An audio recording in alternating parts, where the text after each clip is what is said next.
District ya Kiruhure twiremazire emyaka 2 omukeshereka ko butaguza amatungo no butare bwago bucingirwe ahabwa indwara z'amatungo ezakanyuro mu district eji. Omuntu wena uratware ento omukikomera abe yagitwarayo kugumayo.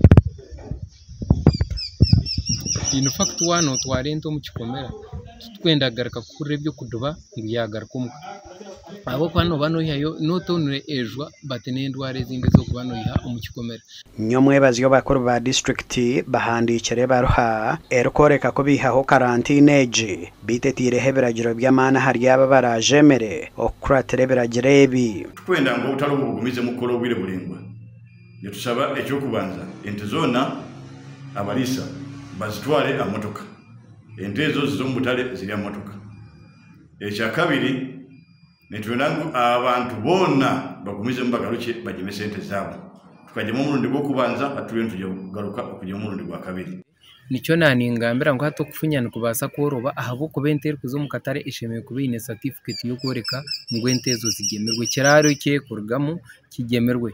Ecyo nicyo kunko bwiro bwingi nto advising abantu ngo bakwatente bazite aha motoka. Ebiragire bitwireho harumwo komwa emyaka 3 otireho no kubingwa omurimo g'obushobozi kandi ente nembuzi ezero kutwarwa mu katare tizine garuka muka rera aba barukuzugura bine kuzirisa zonka okumare 2014 kandi n'ikindi katugire ngo wagitwara ninga wagigurayo ne yamate ucemerere kubanza kugita umwanya ugwe kuzaguma mu yonka mpaka 2012 nogerebera itakatahire muzabo babashobozi hatana basimenchwamo yo kugaruka kwigura obutare. Muntu betinyigigo munongo abashubuza abantu bagurente zeyitero basitwara Kampala baberera batisera bako hababatene competition abanko nk'abashubuzi bapero mu cyaro ukwar kwenda nakugura akigenda ente yawe yaza kutigura wotaje muguza terrori yesumu bakije bakunyigeraho onagisogenda.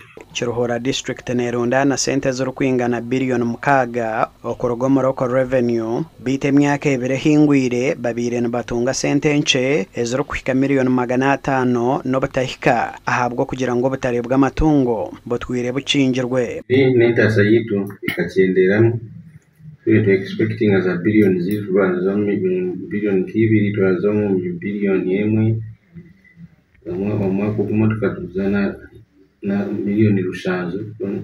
Gasha kwa Paul turyamureba.